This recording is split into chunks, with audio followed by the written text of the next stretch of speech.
sounds like one way. So I might very call myself as a teacher, the one who teach and will be collaboratively working with my students. My presentation for today is entitled Creating More Space, Sharing More Resources, Regulated Education Approaches for Today's Digital Learners and Sustainable Schools.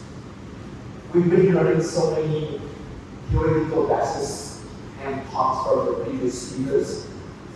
My topic will be, let's say, praxis, more practical, or maybe more applied, because I try to look at the factual examples from the cases, as well as the best practices that have been done before, and you can easily Google it on the internet.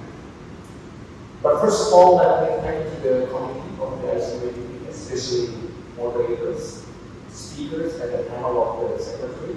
I feel honored and privileged to be here to present this practical topic. Next one. Well, the whole presentations and the paper that I developed was inspired by the works of two, let's say, teenagers and kids. First, namely Ryan Hickman. Ryan Hickman is a 2-year-old kid who went viral in 2012 after successfully recycling bags and cans and bottles, the things that they're around us. Ryan has been inspiring his family, neighbors, friends, and many people to take care of their disposals. You can imagine that if this idea become our practical insight and we can do it as our practical actions in our today's life, there will be much more insights we can do. The second one is from William Wakanda. We moved from the United States to African continents. A teenager from Malawi who struggled for his village and were having trouble with the irrigation to their farms. William happened to build a kind of wheel, and with this limitation, he started at finally able to create a tool for the form as form of windmill to produce waters. You can imagine these two teenagers, two little tiny creatures on earth that give us inspiration and also imagination that every single step will be moving forward to inspire others. Next slide. Now, because we are in the terminology of Buddhist converts, of course we should learn what are the roots of the teaching of the Buddha that explain those phenomena. First, Buddhism does not see an individual as a separate entity. Rather than, we should see that we are coexistence and ecological environmental landscape. So imagine that if those kind of praxis stay around us and there is no action that we can take, the earth will be more polluted and the environment will be more degraded. The character of the development of modern education, like we have heard before from Ketua and professors, that the emphasis teaching of Buddhists is on the character. The character of the Buddhist should develop at least, maybe we can be another little references and cross references, the accomplishment that it will at least stand up of faith. Virtues of sila, charity or chanda, and wisdom defined as the accomplishment of the state of mind. Having this path will lead any individual well-being, any individual human who learn Buddhism, who believe in Buddhism, that development and harmony can be done, and we should wash out our ignorance.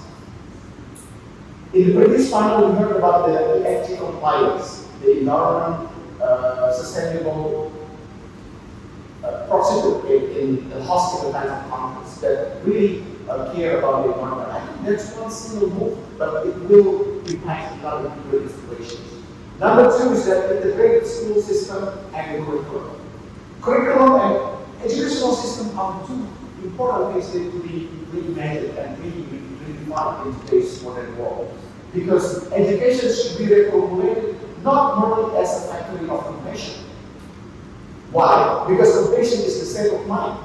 But how we object those compassion into real action, how we produce the kinds of engagement of the Buddhists in terms of the real concern should be redefined as the house of mindfulness. So mindfulness is more active than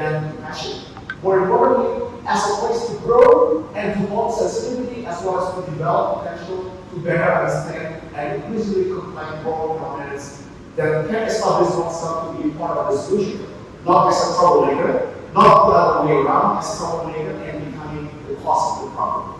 So if you cannot take action, at least don't become a cause of the problems. That's the message.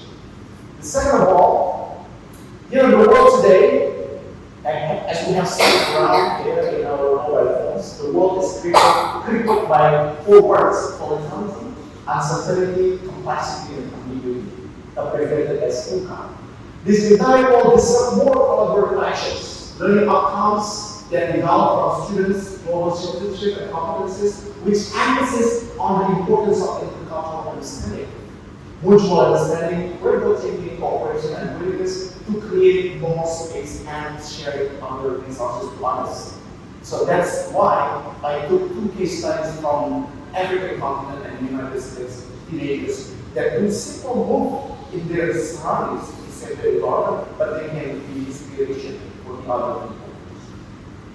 Number four, our education need to be defined as a key to shaping students' mind, body, and world. Remember, intellectual is only, let's say, one dimension. We should combine the threefold of the learning outcomes that involve mind, body, and world together as a holistic outcomes formation, which enables them to foster awareness and inspire others to become responsible for the global citizenship. Finally, the output of education should not be based on the acquisition of static knowledge. Static knowledge is merely talk about the cognitive production, which is only written in the journals, proceedings, but after this, the outcomes should be in terms of the way how we find the solution in our real world example. And neglecting social environment problems faced by the community is something very bad action. So we need to make our students aware that their presence in the world has a meaning. Like Buddha. Buddha birth again in the human realm from the Deva's realm has a purpose. So we need to reconsider that the outcomes of modern education is not only on the intellectual and cognitive production, but rather as a personal living. We need to have a purpose. And the purpose should be in the form of network. Sharing what we have, resources that we collect, and sustaining the development of the mindfulness that is already happening around the world and to save our environment. Last but not least, because I'm the last presenters, the sustainable discourse here defined as creating more space. We can do better, like what William Kwahamba and William Gibbs done before in the United States. Spatial competence, spatial competence that enable an active engaged movement to better society through online community. We can create community that goes online, goes viral, and inspire others. Because now the world is borderless. People can connect easily by having kinds of the platform, the internet, and so on and so forth. The last is that intelligence should be aligned with the global view. Remember, global competence doesn't work alone. It is not single alone in our mind, but it's there as a line to see the moral ethics and to generate adaptive and innovative outcome for our education. In conclusion, we conclude my presentation. I'll try to give the obstacles. Of course, maintaining the existing humanity Buddhism is very urgent. We need to put Buddhism as not merely on the text scripture, but the way how to save human being, to sustain global harmony as well as the inclusivity and